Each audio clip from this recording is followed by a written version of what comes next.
నమస్కారం గురువు గారు. నమస్కారం సార్. సార్ చాలా మంది ఉద్యోగం లేదని బాధపడతా ఉంటారు. సో కొంతమంది మేము ఇంత చదువుకున్నామండి, చివరికి 10,000 ఉద్యోగం 15,000 ఉద్యోగం చేయాల్సిన పరిస్థితి ఏర్పడుతుంది. ఎన్ని ఇంటర్వ్యూలకు వెళ్ళినా కూడా అక్కడ మాకు పరాభవం ఎదురవుతుందని చెప్పేవాళ్ళు ఉంటారు. సో కొన్నిసార్లు మన టాలెంట్ ఉండాలి, ఇంకొన్నిసార్లు జాతకం గ్రహాలు కూడా సహకరించాలి. మరి ఇట్లా వీరికి ఈ జాతకాలు గ్రహాలు మనకు బాగా పాజిటివ్గా ఉండాలి అంటే, ముఖ్యంగా దైవిక శక్తి పెరగాలి అంటే ఏం చేయాలంటారు? అంటే అలాంటి వారికి ఉద్యోగం రావడానికి ఏదైనా మార్గాలు ఉన్నాయంటారు? శ్రీమాత్రే నమః, శ్రీ గురుభ్యో నమః. మనకు విద్య, ఉద్యోగ, వివాహ ఈ మూడిటికి సంబంధించి ఒక గ్రహం నవగ్రహాల్లో ఆయనే బృహస్పతి గ్రహం అని అంటారు. గురువు. కాబట్టి ఈ గురుగ్రహం ఎలా అంటే ఆయన మంత్రంలోనే ఉంటుంది. గురు అరిష్టేతో సుసంప్రాప్తే గురు పూజాంచ కారయేత్ గురుధ్యానం ప్రవక్ష్యామి పుత్రపీడోపశాంతయే. స్వర్ణవర్ణం స్వర్ణగంధం స్వర్ణపుష్పం స్వర్ణమాల్యాం భరధరం స్వర్ణఛత్రధ్వజరథ పతాకాభిశోభితం మేరుం ప్రదక్షిణీకుర్వాణం అని చెప్పి అంటారు. కాబట్టి బృహస్పతి గ్రహానికి గనక అంటే గురుబలం అనేటువంటిది తగ్గితే ఖచ్చితంగా వివాహం అవ్వడం కానీ, సంతానం అవ్వడం కానీ, లేదా ఉద్యోగానికి సంబంధించి కూడా గురుబలం తగ్గితేనే విద్యార్థులకు కానివ్వండి, ఉద్యోగస్తులకు కానివ్వండి, గురుబలం తగ్గితేనే ఇబ్బంది. సో ఈ గురుబలం పెరగాలి అంటే ఏం చేయాలి అని అంటే బృహస్పతి గ్రహానికి జపం చేయాలి. బృహస్పతి గ్రహానికి జపం చేయించాలి లేదా చేయాలి. తర్వాతకి మనకు ఒక పుస్తకం తీసుకున్నాము అంటే ఆ పుస్తకంలో మొదటి పేజీ ఏముంటుందంటే ఇండెక్స్ అని ఉంటుంది. ఓకే, అవును, విషయ సూచిక. ఇలా సింబల్ ఉంటుంది చూడండి, వేల్ సింబల్ ఉంటుంది. ఇది ఏంటిదంటే ఇండెక్స్ ఫింగర్ అంటారు. అందుకనే ఈ వేలుకు పెట్టేటువంటి ఉంగరం ఏదైతే ఉందో అదే బృహస్పతి గ్రహానికి సంబంధించినటువంటి ఉంగరం. దీన్ని కనక పుష్యరాగము అని అంటారు. పుష్యరాగంలో తెల్లటి పుష్యరాగం ఉంటుంది, ఇలా స్వర్ణ పుష్యరాగం ఉంటుంది. కనక పుష్యరాగం అని అంటారు. ఈ పుష్యరాగాన్ని గనక చూపుడు వేలుకు తొడిగించుకోవాలి. ఎలా తొడగాలి? అది కూడా మన జీవితంలో మొట్టమొదటి గురువు అయినటువంటి వారే తొడగాలి. ఎవరు మొట్టమొదటి గురువు అంటే తల్లి. అవును.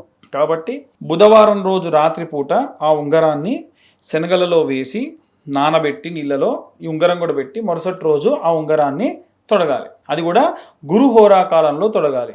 వీరి కోసం మనం ప్రత్యేకంగా నెలలో ఒక బుధవారం నాడు దక్షిణామూర్తి స్తోత్ర పారాయణము, గురుగ్రహ జపము, గురుగ్రహ హోమంతో పాటుగా ఈ యొక్క ఉంగరాన్ని కూడా వాళ్ళకు ఇవ్వడం జరుగుతుంది. ఓకే, నేనే చేయించి ఈ ఉంగరాన్ని కూడా ఇస్తా. ఇది క్లియర్గా ఏంటంటే కనక పుష్యరాగం కాబట్టి దీనికి స్వర్ణవర్ణం అంటే ఇష్టం కాబట్టి పంచలోహాల్లోనే చేయించి ఇస్తా. ఇలా ఎవరైతే ఈ ఒకవేళ ఉద్యోగం కోసం ఎదురు చూసే వాళ్ళు ఉంటే వాళ్ళకి గురుబలం పెరగటానికి మనం చేసేటువంటి పూజ. ఇంకొక చిన్న విషయం అండి, ఇది ఓన్లీ అబ్బాయిలకే వర్తిస్తుందా, అమ్మాయిలకు కూడా వర్తిస్తుందంట? అమ్మాయిలకు గురుబలం ఉండాలిగా, అమ్మాయిలు ఉద్యోగం చేయాలిగా. అమ్మాయిలకి అనేది ఎవరికైనా సరే. కానీ ఒకే ఒకటి ఏంటంటే మనం పెట్టేటువంటి స్టోన్ ఏదైతే ఉందో అది ఎక్స్ట్రీమ్ కాస్ట్లీది ఎప్పుడు పెట్టుకోకూడదు. ఓకే, ఎప్పుడైతే మనం ఎక్స్ట్రీమ్ హయ్యర్ ఉన్నటువంటి డెన్సిటీ ఉన్నటువంటి స్టోన్ పెట్టుకుంటే మనకు కలిగేటువంటి ప్రాబ్లం ఏంటంటే ఎండ పడగానే దాని పవర్ ఎమ్మడే స్టార్ట్ అవుతుంది. మనం నిత్యం ఏంటంటే మధ్యతరగతి దిగువ మధ్యతరగతి కుటుంబీకులు అందరూ కూడా విపరీతంగా ఎండలో వెళ్తుంటాం వస్తుంటాం. దానివల్ల ఇది బాగా ఈ నర్వ్ అనేది యాక్టివేట్ అయితే ఎడమ వైపు ఉన్నటువంటి బ్రెయిన్ బాగా యాక్టివేట్ అవుతుంది. బాగా చదివింది బాగా గుర్తుంటది, మనం చెప్పగలము, మాట్లాడగలము, వాక్చాతుర్యం పెరుగుతుంది. స్టోన్ కి అంత పవర్ ఉంటుంది. స్టోన్ కి అంత పవర్ ఉంటుంది. ఇదే కాదండి, ఏ స్టోన్ కైనా. ఈ ఉంగరం ఈ వేలుకి ఎందుకు పెట్టుకోవాలి? ఎందుకంటే ఈ నర్వ్ యాక్టివేట్ అయితే ఈ ఎడమ వైపు ఉన్నటువంటి ఈ భాగం అంతా కూడా బాగా యాక్టివేట్ అవుతుంది, బాగా మాట్లాడగలం, వాక్చాతుర్యం పెరుగుతుంది. ఇక్కడ ఎందుకు డైమండ్ రింగ్ పెట్టుకోవాలి అని అంటే భర్తలకు సంబంధించినటువంటి రిలేషన్షిప్ కానివ్వండి, వివాహం కావాలనుకున్న వాళ్ళు కానివ్వండి, ఒకవేళ జాతకంలో గనక శుక్రుడు వీక్ ఉంటే ఎంగేజ్మెంట్ టైంలో వజ్రం పెట్టించుకోవాలి భార్యాభర్త ఒకరికొకరు. దానివల్ల చాలా మంచిది. ఓకే, ఇలా 35 సంవత్సరాలు దాటిన వయసు ఉన్నటువంటి వాళ్ళు ఎవరైనా సరే నవరత్నాలు పెట్టించుకోవచ్చు. అంటే ఇక్కడ చిన్న సందేహం అండి నాకు, ఏ రింగు పడితే ఆ రింగు పెట్టుకోవద్దని, అదేవిధంగా నవరత్నాల రింగు కూడా అందరికీ పడదని, స్టోన్ విషయంలో కూడా ఏది పడితే ఆ స్టోన్ పెట్టుకోవద్దని చెప్పేసి చెప్తా ఉంటారు. మరి మీరు ఇప్పుడు స్టోన్ నవరత్నాలది పెట్టుకోవాలని చెప్తున్నారు. ఏంటి సార్, అలా పెట్టుకుంటే కొన్ని ఫలితాలు రివర్స్ కూడా అవుతాయని కూడా చెప్తున్నారు. 100% చెప్తా. దానికి కూడా ఇప్పుడు నాకు జ్వరం ఉంది, నేను పారాసెటమాల్ టాబ్లెట్ అనేటువంటిది వేసుకోవాలి. ఒకవేళ జ్వరం లేదనుకోండి, వేసుకుంటే ఏమన్నా లాభం లేదు కదా. విపరీతమైనటువంటి కీళ్ళ నొప్పులు ఉన్నటువంటి వాళ్ళు టాబ్లెట్ వేసుకోవాలి. అది లేనోడు వేసుకుంటే అది రివర్స్ అవుతుంది, అంతే కదా. కాబట్టి ఈ రింగ్ ఎవరు పెట్టుకోవాలని చెప్పాను నేను మీకు? ఉద్యోగం కోసం ఎదురు చూడాలి, పర్ఫెక్ట్గా మాట్లాడాలి, పద్ధతిగా ఉండాలి, ఏదైనా సరే త్రూ ప్రాపర్ ఛానల్ వెళ్ళాలనుకునేటువంటి వాళ్ళు ఈ స్టోన్ పెట్టుకోవాలి. ఓకే, నీలం ఉంగరం ఉంది, విపరీతమైనటువంటి కోర్ సబ్జెక్ట్స్ ఉంటాయి, మెకానికల్ కానివ్వండి, సివిల్ కానివ్వండి, ఆయిల్ అండ్ ఫైర్ కి సంబంధించి కానివ్వండి, వర్క్ చేస్తారు చూసారా, వాళ్ళు నీలం ఉంగరం పెట్టుకోవాలి. వాళ్ళకి అది కలిసి వస్తుంది. సో ఏం మాట్లాడు, అసలు జనాలతో కమ్యూనికేషన్ సంబంధం లేదు, వాడు ఏ ఉంగరం పెట్టుకోవాల్సిన పని లేదు. ఉత్తిగా ఒక ప్యూన్ ఉద్యోగం అనుకోండి, వానికి ఏముంటుంది పని? ఉదాహరణకు ఒక అటెండర్ ఉన్నారు, ఆయనకి ఏంటంటే విపరీతం శ్రమ ఉంటుంది, శారీరక శ్రమ ఉంటుంది, కాబట్టి ఒక పగడ ఉంగరం పెట్టుకోవాలి. అట్లా మీరు చెప్తున్నారు, కానీ దీనికి జాతకం చాలా పూర్తిగా ఎనాలిసిస్ చేయాలని చెప్తా ఉంటారు. ఖచ్చితంగా జాతకం పూర్తిగా ఎనాలిసిస్ చేసిన తర్వాత ఆ స్టోన్ రిజల్ట్ ఉంటుందా లేదా అని. నాకు ఎప్పుడో గతంలో మనం స్టార్టింగ్ మీతోని వీడియో చేసినప్పుడు గుర్తు, మీకు ఏదైనా స్టోన్ ఇస్తే ఫస్ట్ ఇక్కడ కట్టుకోవాలి, దాని తర్వాత రిజల్ట్ చూసిన తర్వాత మీరు చేతికి పెట్టుకోవాలన్నట్టు. అది విపరీతమైనటువంటి స్టోన్స్ ఏవైతే ఉన్నాయో అవి నీలం కానివ్వండి, పచ్చ కూడా అంటే వ్యాపారం చేసే వాళ్ళే పచ్చ పెట్టుకోవాలి. ఓకే, ఎందుకంటే బుధుడు వ్యాపారానికి అధిపతి. ఆయన స్టోన్ కూడా ఏంటంటే, ఉదాహరణకు ఒకటి వ్యాపారం పడట్లేదు, మంచి జాతి పచ్చ తెచ్చుకున్నాడు అనుకోండి, ఒక ఆకుపచ్చ రంగు దాంట్లో పెట్టి కట్టుకోవాలి ఒక రోజు, అతను చేసే క్రియాలన్నీ చేయాలి, అంతా సక్సెస్ఫుల్ గా రన్ అయినాయి అనుకోండి పెట్టేసుకోవాలి.